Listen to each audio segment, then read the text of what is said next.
espectro autista, o TEA, é mais comum do que muitos podem imaginar. Segundo a Organização das Nações Unidas, a ONU, 1 em cada 68 crianças apresenta algum transtorno autístico. E para falar sobre esse assunto, hoje eu recebo a neuropsicopedagoga Milena Trimmer e também a empresária Drica Barros com seu filho, que é escritor, o Arthur Barros. Tudo bem, gente? Ótimo. Sejam muito bem-vindos, obrigada pela presença, viu? Obrigada a você. Bom, então eu começo perguntando para você, doutora, o que é o autismo? O transtorno do espectro autista, ele é um transtorno do neurodesenvolvimento caracterizado por um déficit na comunicação social e interação social, aliado também a alguns comportamentos restritos ou repetitivos. Que são eles, por exemplo, alguns flaps de mão, andar na ponta dos pés, fazer ecolalias, que são aqueles barulhinhos.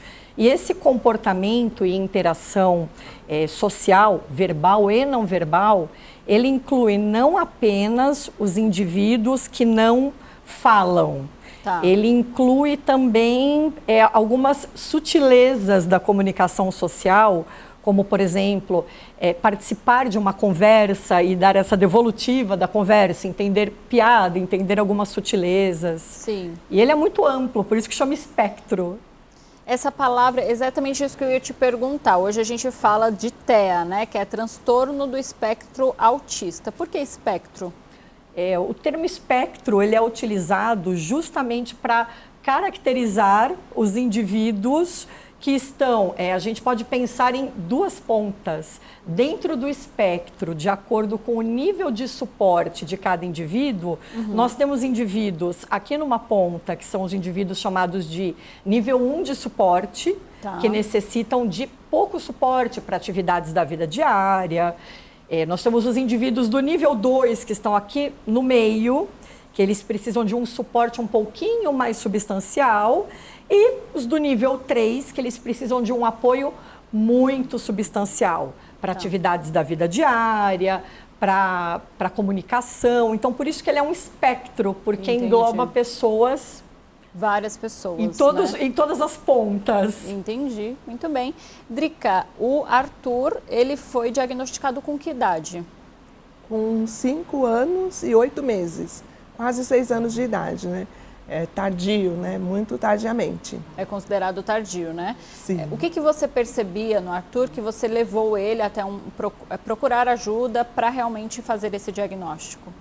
O Arthur, ele começou a se desenvolver muito precocemente, começou a falar ainda antes de 1 ano de idade, ele aprendia muitas coisas sozinho, números, cores, ele gostava de brincar com o alfabeto de Libras, que ele aprendia sozinho. E próximo de completar 3 anos de idade, ele esqueceu tudo, inclusive como falava, ele parou de falar, parou de se comunicar, e foi o que nos alertou e iniciou a nossa busca. Por um diagnóstico. Sim. E aí você falou que com 3 anos de idade e ele recebeu o diagnóstico com 5. Demorou 2 anos? Sim.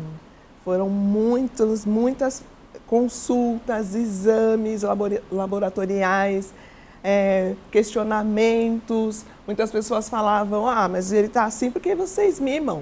Ele é filho único, precisa de um irmão. Olha isso. Muitas vezes nós ouvimos isso, né, enquanto pais, né? E foi muito complicado, porque era uma criança que aprendia tudo praticamente sozinha para uma criança que ele nem brincava, não sorria mais. Então ele parou, na verdade, é como se ele tivesse regredido. Exatamente.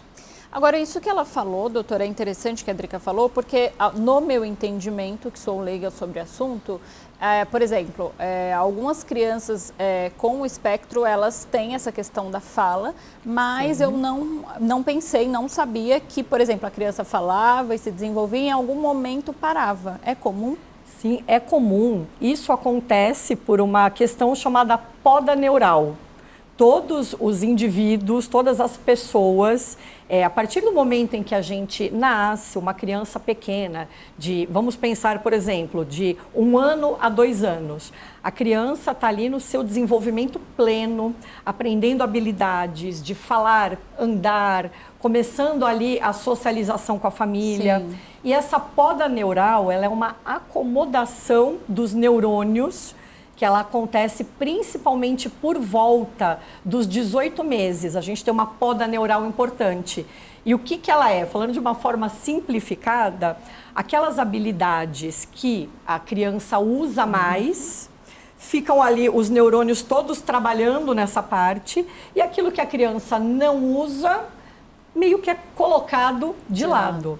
Só que em todos os indivíduos, nos indivíduos chamados típicos, isso acontece de uma maneira ordenada. Então, não há uma perda de habilidades. Mas, nas pessoas autistas, essa poda neural acontece de uma maneira um pouco diferente. Ela não é tão coordenada. Então, é muito comum que a gente tenha crianças que tenham adquirido habilidades muito precocemente e, após essa poda neural, elas percam essas habilidades. Mas isso não quer dizer que esses indivíduos não recuperem essas habilidades Sim. após o início de uma intervenção, de um tratamento. Como aconteceu no caso do Arthur, né, mãe? Aconteceu. Mesmo antes do diagnóstico, ele iniciou com psicologia, né, atendimento psicológico, e nunca parou, né, de ser atendido, fez várias terapias, pintura, natação, jiu-jitsu, né? Várias coisas que foram ajudando. E também uma escola, né, que o acolheu, compreendeu. Então ele conseguiu recuperar. Sim. Com fonoaudiologia também, por anos. É uma equipe conseguiu. multidisciplinar, então, que faz o acompanhamento? Exato. Muitos profissionais. E para você, para o pai do Arthur, receber o diagnóstico, eu imagino que, por um lado, tenha sido um alívio, porque vocês já estavam ali há algum tempo buscando, né, entender o que estava acontecendo, mas também talvez um susto. Como que foi receber esse diagnóstico? Para mim foi um alívio, porque eu senti que eu tinha uma direção, um direcionamento com o diagnóstico em mãos, que antes eu não sabia o que tinha acontecido, nós não ouvíamos declarações e explicações como a doutora nos trouxe hoje. Sim. As pessoas não sabiam falar, não sabiam explicar. Para o meu esposo foi um pouco mais traumático, né? E nós entramos então naquele processo de luto, onde eu fui buscar informação, comecei a pesquisar sobre o transtorno muito avidamente. O meu esposo, ele se fechou um pouco, mas ele sempre foi muito responsável, muito carinhoso, né? Sim. Nos deu o suporte. Então, cada um viveu o seu luto à sua maneira, mas os dois, nós entramos num processo, vamos dizer assim, importante de luto, né? Sim. E durou um tempo. E aí depois também não...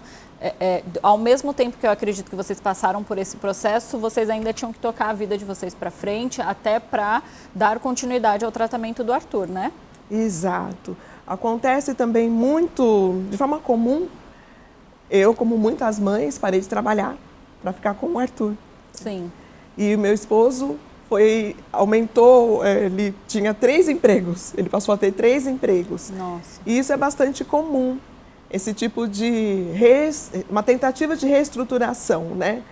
Porque os tratamentos requerem, obviamente, um investimento, né? Aumenta os gastos financeiros e ao mesmo tempo que diminui a renda, porque um dos cônjuges, um dos pais para de trabalhar. Para de trabalhar. Então foi assim, mas nós sempre tivemos difícil. Apoio das nossas famílias também. Que bom, é importante ter essa rede de apoio, né? Sim. Agora, doutora, como ela falou, né, ela precisou parar de trabalhar, o que eu imagino que realmente, de fato, seja muito comum para famílias, né, com uma criança com autismo. E aí surge essa questão financeira. Hoje, o sistema público de saúde oferece esse tratamento? Como que funciona? Então, o sistema público de saúde, pelo SUS, você, na verdade, consegue esse tipo de tratamento. Você começa, aliás, tanto no público quanto no privado. Você tem que começar uma investigação a partir de um neuropediatra, ou do pediatra mesmo da própria criança, ele encaminha para outros profissionais para fazer essa avaliação multidisciplinar.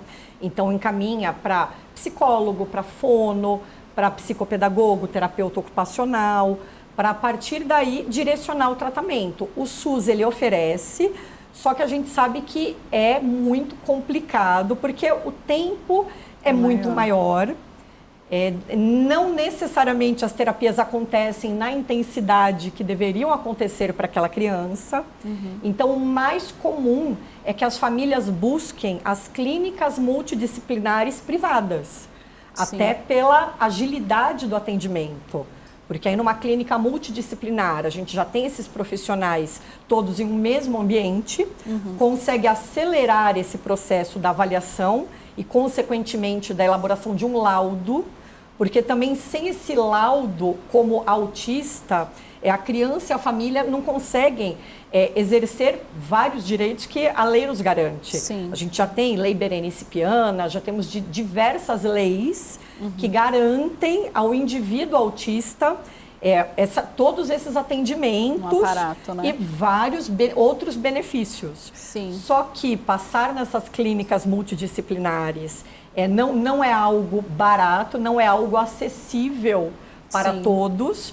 E é bem como a Drica falou, o comum primeiro, quando a família recebe esse laudo, é um processo de luto, porque embora você esteja esperando, porque como mãe, como família, você já percebe alguns sinais ali na sua criança, Sim. É um processo de luto você ter a notícia do laudo, olha, é autista, é um alívio, é um luto. E, consequentemente, alguém da família para de trabalhar para se dedicar às terapias e ao cuidado exclusivo da criança e o outro parceiro, pelo contrário, acaba duplicando, triplicando a carga. Então, é uma coisa complicada mesmo. Sim, eu imagino. Drica, vocês fizeram o diagnóstico pelo sistema público ou privado? Privado. E mesmo assim demorou esse tempo? Demorou. O autismo ainda não era tão difundido como hoje, né? Há 14 anos atrás. Né? E não é tanto tempo assim, né? Não é. Agora, o que eu tenho percebido, doutora, a gente aqui fala sobre alguns transtornos e sobre algumas doenças, é realmente a dificuldade no diagnóstico. Esses dias nós estávamos falando sobre hanseníase e a gente teve um rapaz que demorou 8 anos para ser diagnosticado. Recebeu inclusive diagnóstico de outras doenças de maneira errônea. Por que isso acontece? Isso acontece por algumas questões. Eu acho que no caso do transtorno do espectro autista, a gente tem aliado ao autismo outras doenças ou condições que são chamadas comorbidades. Então, antes da gente fechar um diagnóstico clínico, um laudo, a gente precisa excluir outras condições. Sim. É por isso que é importante passar, por exemplo, por um neuropediatra, por um neuropsicólogo, para a gente saber se esse indivíduo, eu falo indivíduo porque não só criança, o autismo é uma condição que eu falo que a pessoa nasce, cresce e morre com ela, não é uma doença, é uma condição que durante toda a vida.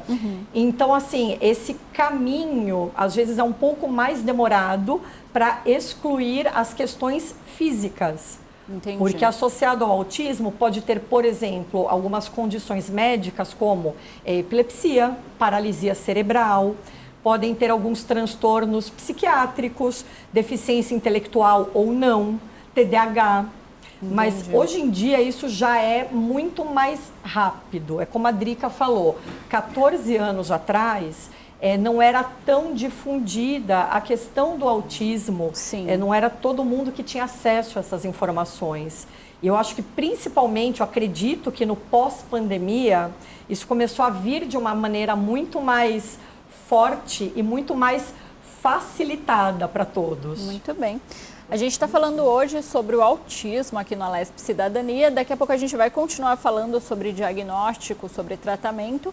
Mas agora eu quero falar com o Arthur. Tudo bem, Arthur? Tudo bem. Arthur, quantos anos você tem? 17. 17. E você é escritor, é verdade?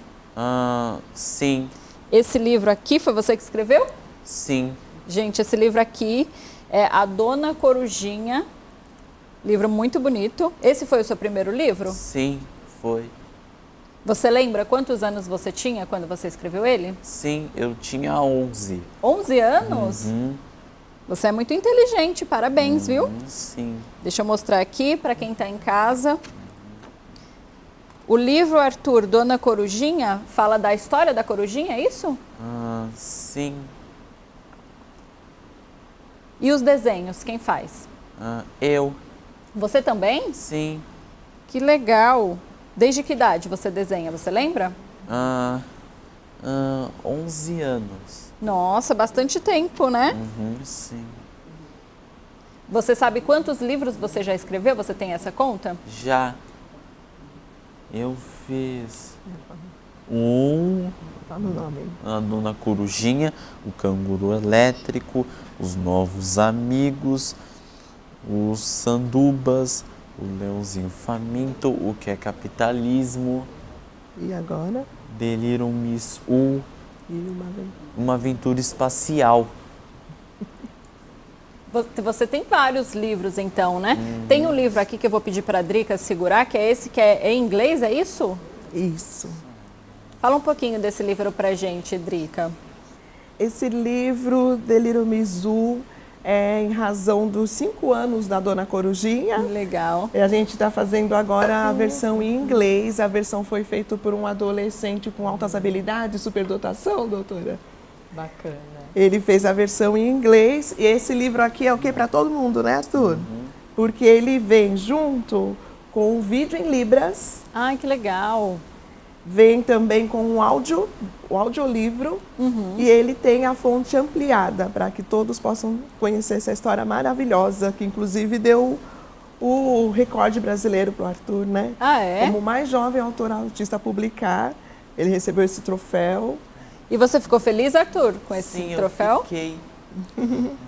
Esse troféu aqui, Arthur Oliveira Barros, mais jovem autor autista. Que bonito, Arthur. Parabéns, viu? Sim, obrigado. Não sei se a gente está conseguindo mostrar aqui na câmera o troféu do Arthur.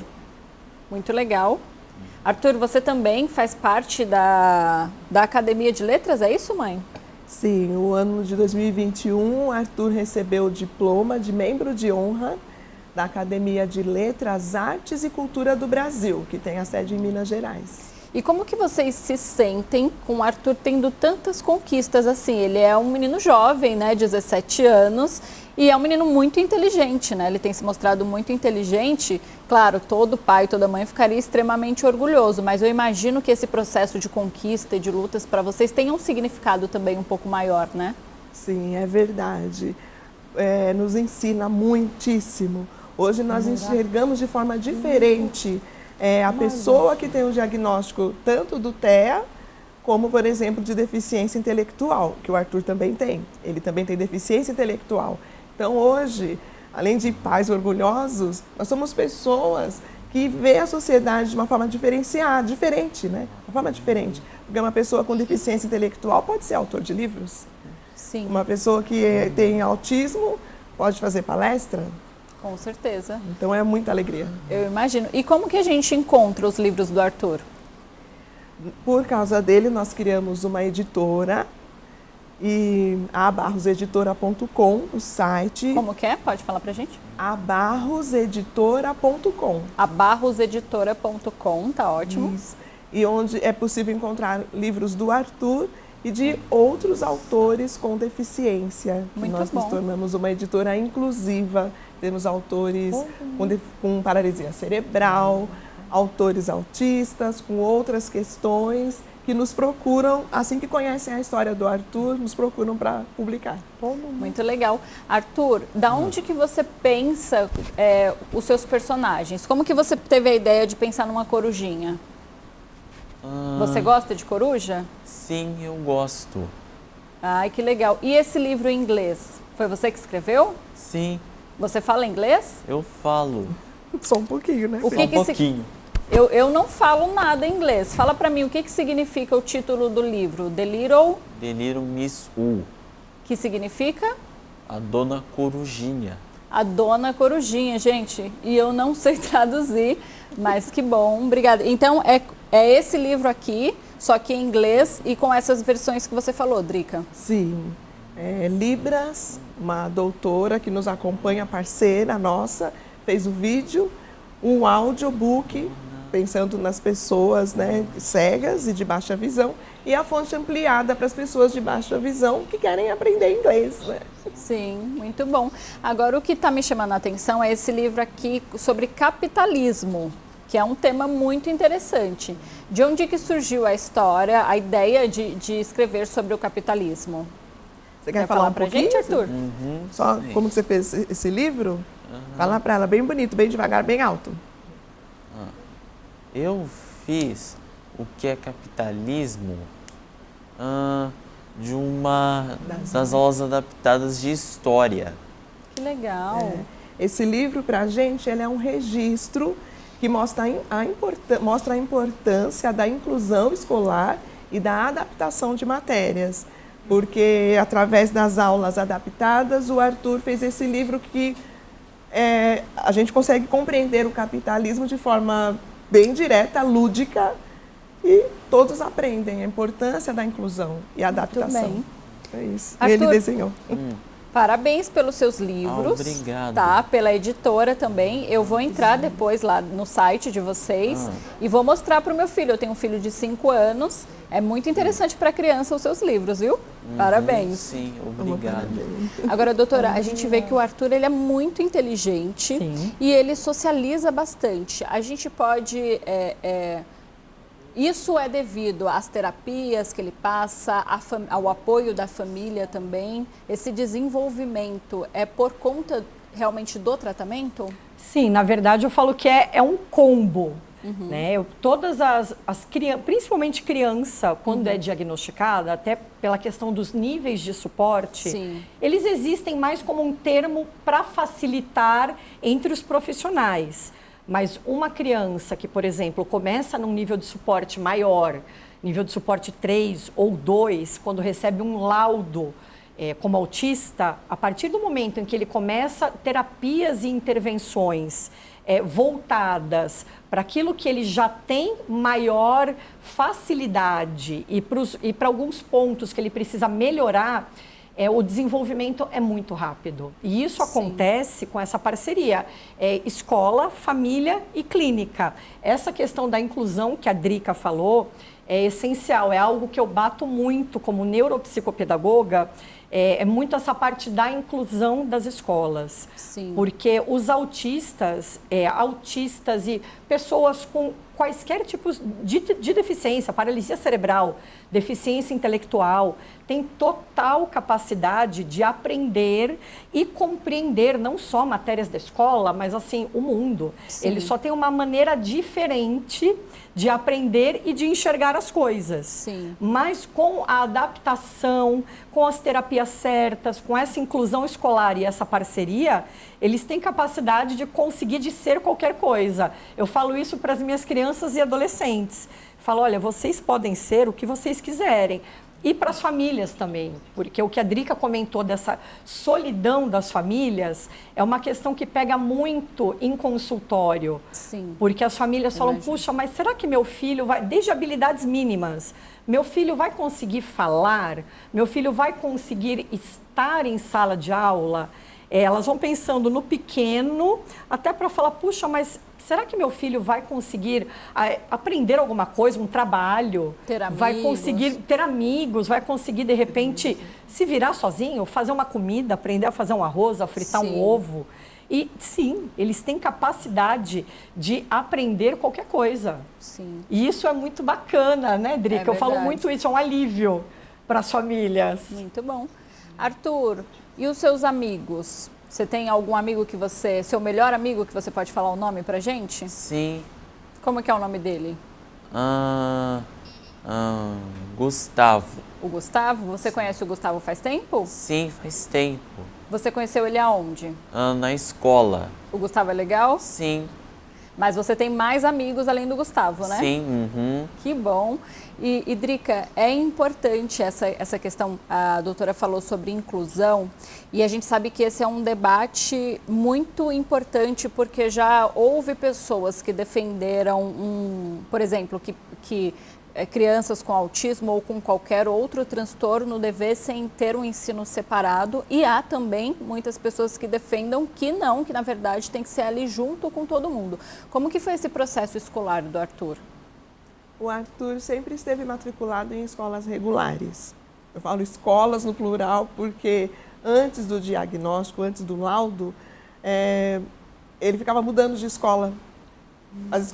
As escolas perguntavam o que ele tem, nós não sabíamos, e convidava A se retirar. a se retirar, e nós tirávamos mesmo, né? Porque não ia querer nosso filho lá. Sim. Quando nós tivemos o laudo em mãos, conversamos com uma escola indicada por uma parente, falou, olha, acho que lá eles atendem bem. Aí eles falaram, sim, nós atendemos. Não temos especialistas, mas temos força de vontade. Ai, que ótimo. O Arthur se alfabetizou em 2 semanas. 2 semanas nessa escola. Já estava alfabetizado. Ele tinha 6 aninhos, né? E aí, então, essa questão da inclusão, mesmo dentro dessa escola, nós fomos nos deparando ao longo desses 11 anos que ele estava lá, com professores que concordavam com a inclusão e com professores que discordavam. É o direito, né? E nos trouxe alguns embates, né? Podemos dizer assim. Eu me tornei ativista da causa autista, Sim. uma estudiosa, né, de leis, essas coisas, para poder reivindicar. Defender o seu filho, claro. Sim. E nós vimos que é importante estar juntos. Porque durante todo esse período, experimentamos uma escola somente para autistas. O Arthur permaneceu por 8 meses numa escola, que era muito boa. Mas o Arthur, ele teve uma regressão. E ele era o único aluno da escola que era alfabetizado, o único que sabia amarrar os sapatos, o único... Então, a família, eu acredito muito Sim. nisso, ela sabe ver onde o filho dela pode estar. Se é uma família que busca informação, se é uma família que não como é que eu falo, tapar o sol com a peneira, assim. Sim, porque existe isso também, né? Se é uma família engajada, ela vai saber se o seu filho precisa estar numa escola regular, pode estar, ou se ele precisa estar numa escola de educação especial somente. Sim. Eu acho que as duas são necessárias. Eu tenho uma irmã que tem síndrome de Down e ela faz uso de fralda, ela não se locomove, ela tem mobilidade reduzida, ela precisa de auxílio para comer, para se alimentar. Se ela estivesse numa escola regular... Não seria... Então, a família tem que buscar informação, conhecimento, para poder prover para o filho o que ele precisa. Muito então, bem. eu acredito nisso, nessa importância. É muito importante, né? E essa questão de amigos, de como as outras crianças iam lidar com ele, foi uma preocupação? Porque os adultos olham de um jeito, as crianças olham de outro, né? A gente sabe que às vezes a criança, talvez até por uma falta de conhecimento, acaba ferindo de alguma forma, falando alguma coisa mais agressiva. Como que foi? Na infância, né, quando o Arthur começou a perder a fala, essas coisas, ele estava numa escola. Uhum. E as crianças eram muito diretas. Sim. Já falam, né, apelidos muito diretos. E o sofrimento foi muito grande, né? Ele sofria, né, muito mais que todos. E na mudança, na transição das fases, adolescente não tem paciência, né? Não tem paciência, mas ele já vem com essa escola já desde os 6 anos de idade, então a amizade é uma coisa assim bem, vamos dizer, lá dentro da escola, né? Uhum. A gente percebe que é uma coisa assim mais de apoio, sim, mas eles atendem ao Arthur. Fora da escola, nos esportes, eu acho que teria essa questão de amizade um pouco mais parecida com amizade, na verdade. Mas a realidade é que ele é bem sozinho. Essa é a realidade. Acaba gerando isso, até porque, como você falou, né, tem essa questão dos adolescentes, né, que são um pouco mais impacientes, talvez não saibam lidar com algumas questões. E eu acho que por isso que é importante a gente debater não só o autismo, como outros transtornos, para que a sociedade tire esse tabu, né, doutora, que existe ainda, né? Para falar, como a Drica mesmo falou, tem famílias que tapam o sol com a peneira, né? Então, às vezes a gente sabe que tem alguma coisa ali diferente com a criança, que é importante procurar um diagnóstico, mas existe uma negação ainda por parte da sociedade, né? Sim, existe, e o que a Drica falou é muito importante, que eu também sou muito militante da causa autista, porque eu acho que não é só a família. Na verdade, a família, os pais, os filhos são um reflexo da família. Então, se você já vem de uma família que tem isso internalizado, de inclusão, de acolher o diferente, mesmo que você tenha um filho que seja uma criança totalmente típica, já é uma criança mais aberta às diferenças. Com certeza. Eu tenho uma filha de 5 anos, que como ela está acostumada comigo desde sempre, atendendo crianças não só autistas, mas com diversas deficiências, para ela é uma coisa comum. E para as crianças no geral, principalmente na educação infantil, eles são muito mais receptivos. Porque as crianças já não têm os preconceitos que os adultos e os adolescentes têm. Sim.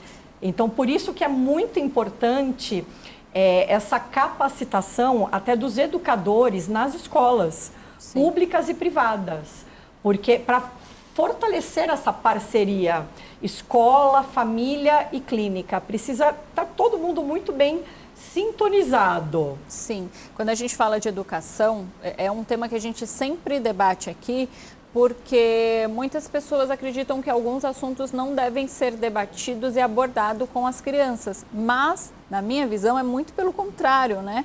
Porque é de pequeno que a gente educa. A gente sempre fala aqui que os adultos precisam ser reeducados quanto a alguns temas, né? As crianças não, elas estão sendo educadas. Então, o momento de abordar as diferenças, porque todo ser humano é diferente um do outro, eu acho que realmente é importante fazer isso durante a infância, né? Para que a gente não precise reeducar adultos, né? Agora, Karina, com adultos, você já sentiu ou sente olhares diferentes? Já passou por algum momento que você se sentiu realmente ali ferida por algo que falaram com o Arthur? Sim, algumas vezes, né? Já passamos por situação dentro da família. Eu queria até trazer isso, que é muito importante. Por exemplo, falar assim, olha, você tem o seu filho autista, isso daí é porque você pecou. Isso daí é um castigo, por exemplo. Nossa. Então, eu quero dizer uma frase, não é culpa de ninguém, né? Ninguém tem culpa. Não existe culpa, né? Não. Ele também não é um anjo de luz, não, é uma pessoa. É uma pessoa com uma condição. Sim. Ele sabe que ele é o nosso presente, né, filha? A gente fala sempre isso para ele. E a prova final, além da alegria do amor, é que ele nasceu no nosso aniversário. Nós fazemos aniversário juntos, nós 3, meu esposo. Os 3? Ele é o nosso presente, né, É uma filho? festona. Se não fosse ele, nós não seríamos uma família. Eu sempre faço questão de estar afirmando, para ele não esquecer. Sim. Porque os olhares acontecem, sim. As pessoas ainda não estão acostumadas. Porque nós vivemos numa sociedade, num mundo que foi feito só para um tipo de pessoas, né?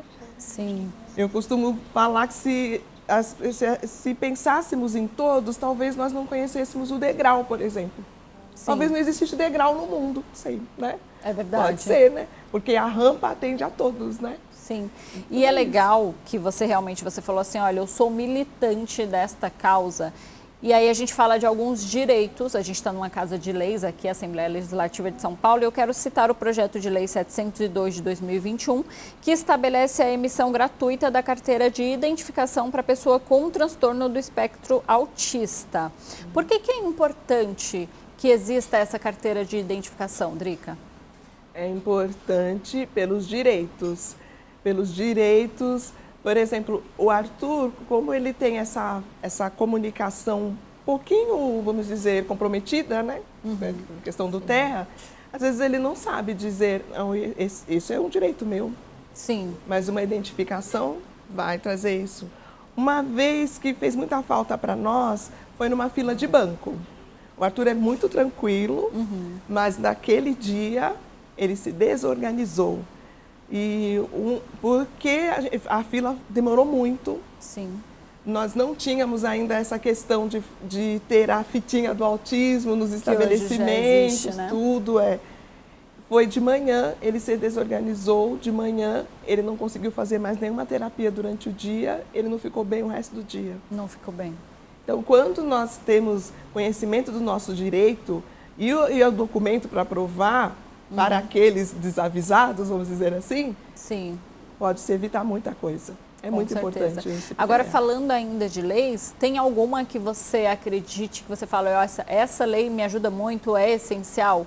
No dia a dia mesmo que vocês utilizem?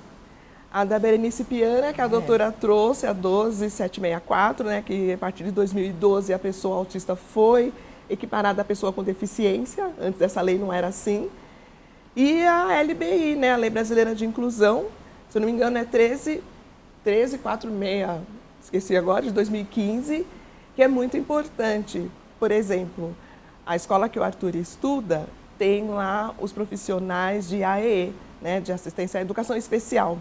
É lei. Ah, que legal. Todo estabelecimento de ensino tem que ter o profissional de educação especial. Então, não é favor, não pode cobrar da família. É lei. É lei. Então, além dela ser uma escola preocupada em obedecer à lei, tem aquela parte do esforço, né? Então, Sim. o Arthur, ele tem o direito dele lá. Garantido. Garantido, né? Que é muito Olha bom, aí. né? Foi depois que entrou lá que começaram os livros. E ótimo, né? Agora a gente sabe que, embora a gente tenha citado aqui algumas conquistas, ainda existe um longo caminho pela frente, né? A gente está falando da importância de debater esse tema na sociedade, de que ainda é um tabu para algumas pessoas. A Drica falou sobre olhares que ela já recebeu na sociedade. Qual que é a luta deste momento, Drica? O que há de se conquistar ainda? Eu acredito que nós trabalhamos para um mundo mais, Arthur. Nós queremos um mundo mais? Queremos um mundo mais inclusivo. Mesmo a palavra deficiência que nós usamos hoje, nós dizemos que nós trabalhamos até o dia em que nos perguntaremos, mas o que era deficiência mesmo? É isso que a gente quer alcançar. É isso que o nosso trabalho todos os dias é esse. Para que essa palavra desapareça do dicionário. Hoje nós temos palavras novas que não estão no dicionário, né? Por exemplo, neurodiversidade, neuroatípico. Né? A gente tem algumas palavras que não... eu não vou lembrar agora, mas trabalhando com os livros a gente vê muitas. Sim. Então algumas deveriam desaparecer, como essa é o nosso sonho. Com certeza. E quando a gente fala de inclusão, é em tudo mesmo, né, doutora? É inclusão na escola, é inclusão na sociedade, é inclusão na família. A Drica mesmo falou que ela já passou, infelizmente, por episódios com a própria família, talvez por ignorância, por falta de conhecimento. De que maneira que toda a sociedade pode... Porque é como a gente fala, né? Nós precisamos nos reeducar. O que eu posso fazer como membro da sociedade para também fazer parte dessa inclusão? Eu acho muito importante a gente pensar no que a Drica falou, no busque conhecimento. Eu falo para os meus pais e para os educadores, eu faço muitas palestras em escolas públicas e privadas, justamente sobre autismo e transtornos do neurodesenvolvimento. E eu falo para todos eles, eu falo, gente, conhecimento é poder. E hoje em dia, com o acesso à internet, às redes sociais, a gente não tem mais desculpa para ter qualquer tipo de comportamento preconceituoso ou pouco inclusivo relacionado a qualquer questão da nossa vida. A internet está aí, gente. Busquem conhecimentos, tem muito conhecimento gratuito na internet. Busquem por fontes confiáveis. Se você não sabe, converse com outras pessoas. Eu falo que o Instagram da gente está aí. Instagram, converse com seus colegas. Se você é educador, converse na própria escola com seu colega, com seus orientadores. Busquem sempre o conhecimento. Conhecimento. Muito bem. A gente está chegando ao final do nosso tempo, mas eu quero mostrar de novo, então, aqui o primeiro livro do Arthur, que é a Dona Corujinha, que está completando 5 anos que ele escreveu. Vou deixar aqui, gente, ó, que eu acho que é mais fácil mostrar para a câmera. Eu vou ler seu livro, viu, Arthur? Vou mostrar para o meu filho. Que legal. O nome dele é Lucas. Do Lucas. Ó. Arthur, já está escrevendo um novo livro? Sim. Tá? Ai, que legal. E qual que é o seu sonho? O que você quer ser? Você quer ser escritor mesmo, continuar como escritor, ou você quer aprender coisas novas? Eu quero ser como um escritor. Que você já é de muito sucesso, né? Sim. Muito bem. Arthur, parabéns, viu, pelo seu trabalho, parabéns pelo seu prêmio. Você é muito inteligente, viu? Sim. Gente, eu quero agradecer a presença de vocês, todos os esclarecimentos e deixar as portas da Assembleia Legislativa aberta para vocês, para novos programas e para a gente falar sobre esse assunto, tá bom? Muito Querem fazer alguma obrigada. consideração?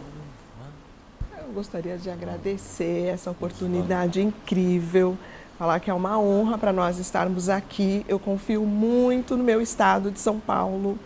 Tenho sonhos, né, que mais eventos como esses e outros possam cada vez mais difundir o transtorno do espectro autista e outras questões também da pessoa que hoje a gente fala com deficiência, que esse é um caminho, né? Nos humanizarmos cada vez mais. Parabéns pelo trabalho. Nós que agradecemos. Então é isso, gente. Hoje no Alesp Cidadania nós falamos sobre o autismo. Nos encontramos em breve na programação. Até mais.